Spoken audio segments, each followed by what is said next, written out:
यया सर्वमिदं व्याप्तं जगत् स्थावर जंगमम्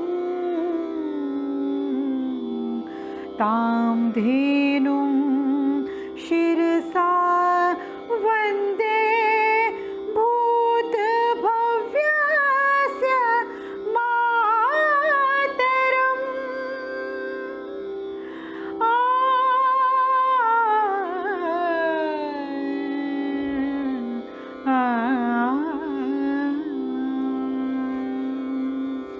अर्थात जिसने समस्त चराचर जगत को व्याप्त कर रखा है, उस भूत और भविष्य की जननी गौ माता को मैं मस्तक झुकाकर प्रणाम करती हूँ।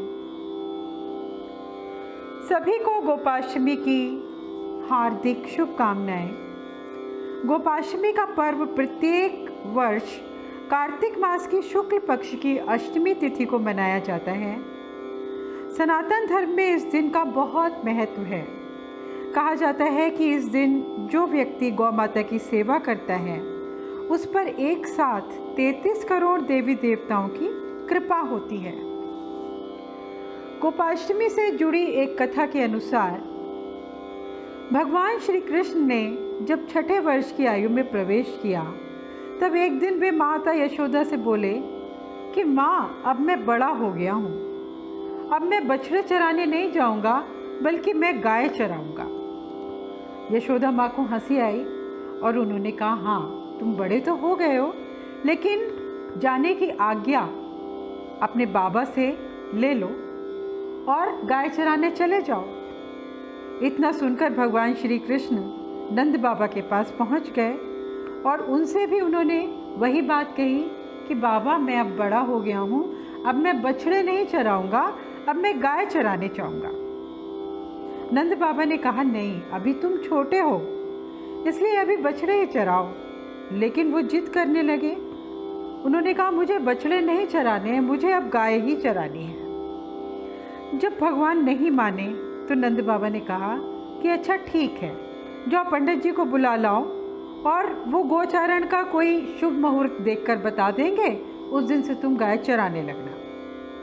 नंद बाबा की बात सुनकर भगवान झट से पंडित जी के पास भी पहुंच गए और उन्होंने उनसे कहा कि आपको बाबा ने गौचारण का मुहूर्त देखने के लिए बुलाया है। आप बाबा को आज का ही मुहूर्त बता देना, मैं आपको बहुत सारा माखन दूंगा। पंडित जी उनके साथ नंद बाबा के पास पहुंच गए। उन्होंने पंचांग देखकर कहा कि नंद बाबा, केवल आज का ही दिन शुभ है, बाकी 1 वर्ष बाद मुहूर्त निकल रहा है। अगर आप आज का दिन सही समझें तो आज से ही गौचारण की आज्ञा दे दीजिए। पंडित जी की बात सुनकर नंद बाबा ने भगवान श्री कृष्ण को गौचारण की स्वीकृति दे दी। भगवान जिस समय को जो कार्य करते हैं, वही कार्य शुभ मुहूर्त बन जाता है। उसी दिन भगवान ने गौचारण प्रारंभ किया और वह आज की ही तिथि थी, कार्तिक मास के शुक्ल पक्ष की अष्टमी, इसलिए इसे गोपाष्टमी कहा गया।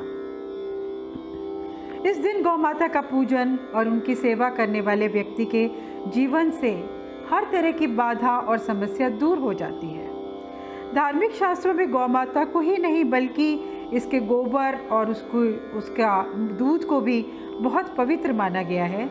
गौ माता के गोबर से बने उपले प्रतिदिन घर और कार्यक्षेत्र में तथा मंदिर परिसर में जलाकर उसका धुआं करने से वातावरण शुद्ध होता है और सकारात्मक ऊर्जा बढ़ती है। गोपाष्टमी के दिन गौ माता और उनके बछड़ों को प्रातः स्नान कराया जाता है। फिर उनको रोली हल्दी का तिलक लगाकर उनको सजाया जाता है। फिर धूप, दीप, पुष्प, रोली, अक्षत, गुड़, वस्त्र और जल से गौ माता की पूजा की जाती है और उनकी आरती उतारी जाती है। फिर गौ माता की परिक्रमा करके कुछ दूर उनके साथ चलते हैं। कहते हैं ऐसा करने से प्रगति के मार्ग प्रशस्त होते हैं। गौ माता का बहुत ही प्रभावपूर्ण और सभी मनोरथ पूर्ण करने वाला एक मंत्र प्रस्तुत कर रही हूँ। घृतं बहति यथार्थ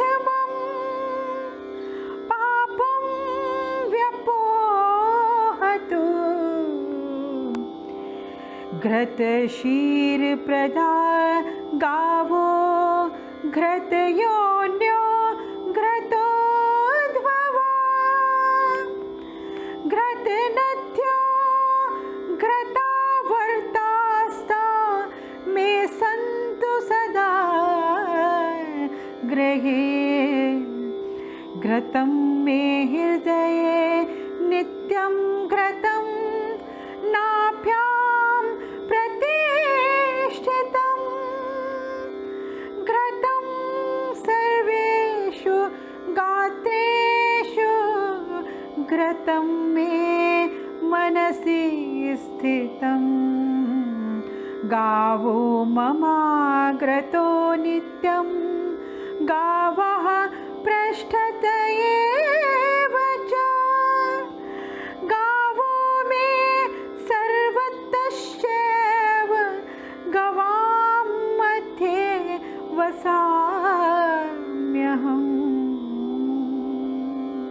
अर्थात घी और दूध देने वाली, घी की उत्पत्ति का स्थान, घी को प्रकट करने वाली, घी की नदी तथा घी की भंवर रूप गायें मेरे घर में सदा निवास करें। गौ माता का घी मेरे हृदय में सदा स्थित रहे, घी मेरी नाभि में प्रतिष्ठित हो, घी मेरे संपूर्ण अंगों में व्याप्त रहे और घी मेरे मन में स्थित हो। गौ माता मेरे आगे रहें, गौ माता मेरे पीछे रहें, गौ माता मेरे चारों ओर रहें और मैं गौ माताओं के बीच में निवास करूं। जय गौ माता।